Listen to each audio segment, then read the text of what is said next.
Hello.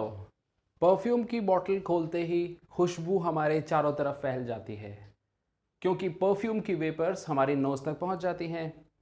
या फिर kitchen में अगर किसी बर्तन में ऑयल गर्म कर रहे हों तो उसकी स्मेल भी हमारे तरफ पहुंच जाती है। इसका ये मतलब हुआ जितने भी लिक्विड्स होते हैं उनके अंदर इवेपोरेट होने की नेचुरल टेंडेंसी होती है। और अगर हम उनकी वेपर्स को किसी कंटेनर में ट्रैप कर लें और उन्हें इक्विलिब्रियम तक पहुंचा दें, दैट मीन्स जब उनका अमाउंट बढ़ना और घटना बंद हो जाए तब एक प्रेशर जनरेट होता है जिसे वेपर प्रेशर कहा जाता है। That means liquids have their vapour pressures. इन्हें कहते हैं liquids are volatile in nature. तो सवाल उठता है, दो अलग अलग लिक्विड्स को अगर आपस में मिला दिया जाए तो किस तरह से वेपर प्रेशर मिक्सचर का बनेगा, उसे कैसे स्टडी करें और उसमें क्या वेरिएशन आ सकते हैं।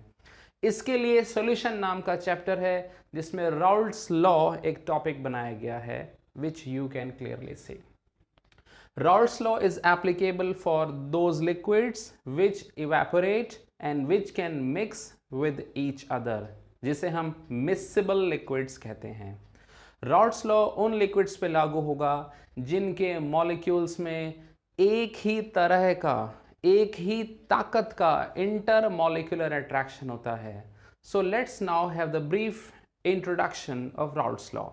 Raoult's law कहता है जब भी आप लिक्विड को किसी दूसरे लिक्विड के साथ मिला देंगे तो उस लिक्विड का खुद का वेपर प्रेशर जो होगा वो इस बात पे डिपेंड करेगा कि लिक्विड मिक्सचर में उसका कितना अमाउंट है, जिसे बहुत ही सिंपल तरीके से मोल फ्रैक्शन कहा गया है। As you can clearly see over here, A and B are two liquids which have their vapor pressures PA0 and PB0। ये PA0 PB0 वो वेपर प्रेशर हैं जब A और B आपस में मिक्स नहीं किए गए थे। अब ये मिक्स किए जा चुके हैं तो इनके वेपर प्रेशर्स अब इस बात पे डिपेंड करेंगे कि A का कितना हिस्सा लिक्विड में है और B का कितना हिस्सा लिक्विड में है। That means PA will be equal to PA0 into the mole fraction of A and PB will be equal to PB0 into the mole fraction of B। और एक चीज और मिस मत कीजिए, मोल फ्रैक्शन का total sum 1 होता है। अगर हम P और PB को ऐड कर दें we will get the total vapour pressure of the mixture, and since XA and XB are related so we can convert this expression into only XA which you can clearly see over here, right। इन तीनों को graphically भी हम दिखा सकते हैं। You can see the blue graph is for A, the red graph is for B and black graph is for total। That means जो ये black colour का ग्राफ है ये ब्लू कलर के ग्राफ प्लस रेड कलर के graph से भी obtain किया जा सकता है और इसमें हम तमाम न्यूमेरिकल्स कर सकते हैं। अब सवाल ये उठता है ये इतना बढ़िया लीनियर रिलेशन आ कहाँ से रहा है, तो इसका जो बेसिक फंडामेंटल कारण है उसको ध्यान से देखिए। ए और ए आपस में जिस फोर्स से अट्रैक्ट करते हैं, यानी जो उनका इंटरमॉलिक्यूलर अट्रैक्शन होता है, बिल्कुल वही ताकत बी और बी के अट्रैक्शन में होगी। और जब ये आपस में घुलेंगे तो इंशाअल्लाह ए और बी के बीच में भी वही ताकत बनेगी। तो इसका रिजल्ट ये हुआ ए के चारों तरफ बी के मॉलिक्यूल्स होंगे और बी के चारों तरफ ए के मॉलिक्यूल्स होंगे। क्योंकि अट्रैक्टिव फोर्सेस सेम हैं तो ए और बी के इवेपोरेट होने की जो प्रोबेबिलिटी या जो टेंडेंसी है उस पर जरा भी असर नहीं पड़ेगा। दैट मीन्स ए उतना ही उड़ पाएगा जितना वो नीचे मौजूद होगा, जिसे हम एक्स से कहते हैं, और बी भी उतना ही उड़ पाएगा जितना वो लिक्विड में मौजूद होगा, जिसे हम एक्स भी कहेंगे। तो इस तरह से इक्वालिटी ऑफ इंटरमॉलिक्यूलर अट्रैक्शन की वजह से राउल्ट्स लॉ का बिहेवियर दिखता है। कैसे पहचाने कि कौन से लिक्विड राउल्ट्स लॉ को फॉलो करेंगे, तो उसके लिए सबसे पहले आपको एग्जाम्पल तक पहुंचना होगा। There you are. क्लोरोबेंजीन जब ब्रोमोबेंजीन में मिलाया जाएगा तो ये एक आइडियल मिक्सचर बनेगा। आइडियल मतलब राउल्ट्स लॉ को फॉलो करने वाला। और उसी तरह से दूसरा एग्जाम्पल है बेंजीन और toluene.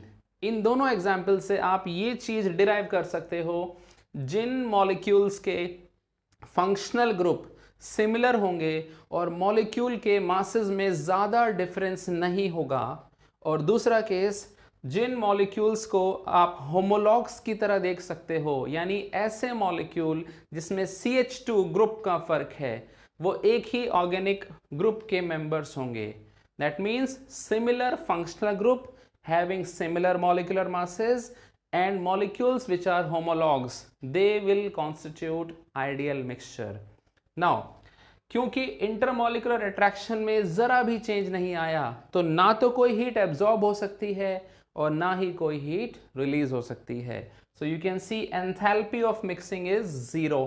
This is the first indication of ideal mixture. Secondly, molecule के बीच में उतनी ही ताकत है, यानी ना तो मॉलिक्यूल ज़्यादा पास आ पाएंगे ना थोड़ा दूर जा पाएंगे। तो वॉल्यूम जो पहले था, मिक्स करने से पहले था, वही वॉल्यूम मिक्स करने के बाद भी बनेगा। दैट मीन्स ना तो एक्सपेंशन होगा ना ही कॉन्ट्रैक्शन। बट दो चीज़ें आपको यहाँ गौर करनी होंगी। एंट्रोपी ऑफ मिक्सिंग, आइडियल हो चाहे नॉन आइडियल हो, जब भी दो चीज़ें मिलेंगी तो एंट्रोपी यानी रैंडमनेस हमेशा बढ़ेगी। और आखिरी चीज़, गिब्स एनर्जी नेगेटिव ये बताती है कि मिक्स होना ये एक नेचुरल फितरत है। आप पानी में कोई ऐसा लिक्विड डाल दीजिए जो पानी में सॉल्युबल हो, तो उसे घुलना नहीं पड़ता, वो खुद ब खुद घुल जाता है। एक और इम्पॉर्टेंट पॉइंट आइडियल मिक्सचर के बारे में, अगर हम मिक्सचर को इवेपोरेट करें, उनकी वेपर्स को कंडेंस करके दोबारा लिक्विड बनाएं और उसे फिर इवेपोरेट करें और उसे फिर लिक्विड बनाएं और इस तरह से जीवन भर लगे रहें, तो इन्फिनिट टाइम में हम ए और बी को अलग कर लेंगे। प्रैक्टिकली हम 5-6 स्टेप्स के बाद ऐसा कर पाते हैं। That means ideal mixture can be easily separated into its components through fractional distillation. So this is the story, lovely story for ideal mixture. Now let's see some villains in the story. There we are. जो liquid mixture नियम का पालन नहीं करेंगे उन्हें हम non ideal mixtures यानी अनादर्श विलेन कहेंगे, right? Now there are 2 ways you can violate a formula. या तो आपकी वैल्यू फॉर्मूले से ऊपर चली जाए जैसे पॉजिटिव, या आपकी वैल्यू फॉर्मूले से नीचे चली जाए यानी कि नेगेटिव। अब स्टूडेंट इस बात को फिर से ध्यान से सुनिए, आइडियल होना या नॉन आइडियल होना, इस पूरी बात की जिम्मेदारी इस पर टिकी हुई है कि मॉलिक्यूल के बीच में बनने वाले अट्रैक्टिव फोर्सेस किस तरह के हैं। तो जैसा कि हमने देखा था, अगर सेम टाइप के फोर्सेस हैं तो आइडियल होगा, और अगर फोर्सेस अलग हुए तो डेफिनेटली वो आइडियल नहीं होंगे। नाउ प्लीज कम हेयर कि किस तरह से देखते हैं। अगर पुराने इंटरमॉलिकुलर फोर्स के मुकाबले नए फोर्सेस कमज़ोर बनेंगे, वीकर फोर्सेस होंगे, यानी ए और बी के मॉलिक्यूल ज़्यादा अच्छी दोस्ती नहीं कर पाएंगे, तो वो एक दूसरे को इवेपोरेट होने से नहीं रोक पाएंगे, यानी ए की वेपोराइज होने की संभावना बढ़ जाएगी और बी की भी वेपोराइज होने की संभावना बढ़ जाएगी। दैट मीन्स जो प्रेशर की वैल्यू हम ऑब्जर्वेशन से देखेंगे वो रॉड्स लॉ से ज़्यादा होगी। जो आप क्लियरली देख सकते हो, ग्राफ थोड़े ऊपर उठ गए हैं, ए का ग्राफ, बी का और टोटल तीनों ग्राफ थोड़े ऊपर उठ गए हैं। और इम्पॉर्टेंट पॉइंट, क्योंकि नए फोर्सेस कमज़ोर बने हैं तो जितनी हीट पुराने फोर्सेस को तोड़ने में खर्च हुई होगी उससे कम हीट हमें वापस मिलेगी, यानी नेट क्या होगा, हीट एब्जॉर्ब, एंडोथर्मिक प्रोसेस हो जाएगा।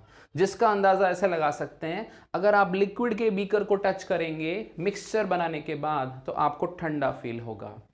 और वॉल्यूम की बात कीजिए, क्योंकि नए फोर्सेस कमज़ोर हैं तो मॉलिक्यूल को अब ज़्यादा बांध नहीं सकेंगे, तो मॉलिक्यूल थोड़ा ज़्यादा दूरी पर रहेंगे और वॉल्यूम भी थोड़ा बढ़ जाएगा। ऐसे मिक्सचर को आप सेपरेट नहीं कर सकते।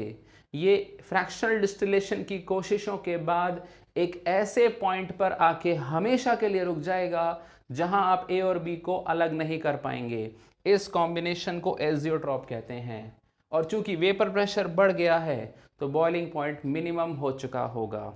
एग्जाम्पल्स, ऐसे मॉलिक्यूल जो ठीक से एक दूसरे को अट्रैक्ट नहीं कर पाए, जैसे कि डिफरेंट फंक्शनल ग्रुप, और जो अनलाइक हों, जैसे पानी में इथेनॉल या पानी में ईथर, ये बनाएंगे पॉजिटिव डेविएशन के एग्जाम्पल्स।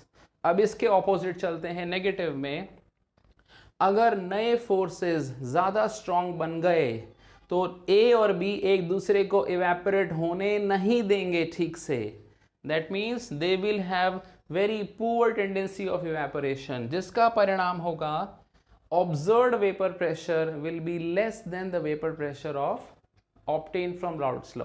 और आप देख सकते हैं ग्राफ थोड़े नीचे झुक जाएंगे, यहाँ पे ग्राफ ऊपर चढ़ गए थे, यहाँ थोड़े नीचे झुक जाएंगे, और इसको भी आप सेपरेट नहीं कर पाओगे। ये भी बिल्कुल उसी की गति को प्राप्त होगा, एक ऐसे कॉम्पोजिशन पे जाके सदा के लिए टिक जाएगा जिस पर वेपर प्रेशर मिनिमम हो चुका होगा, यानी बॉइलिंग पॉइंट मैक्सिमम।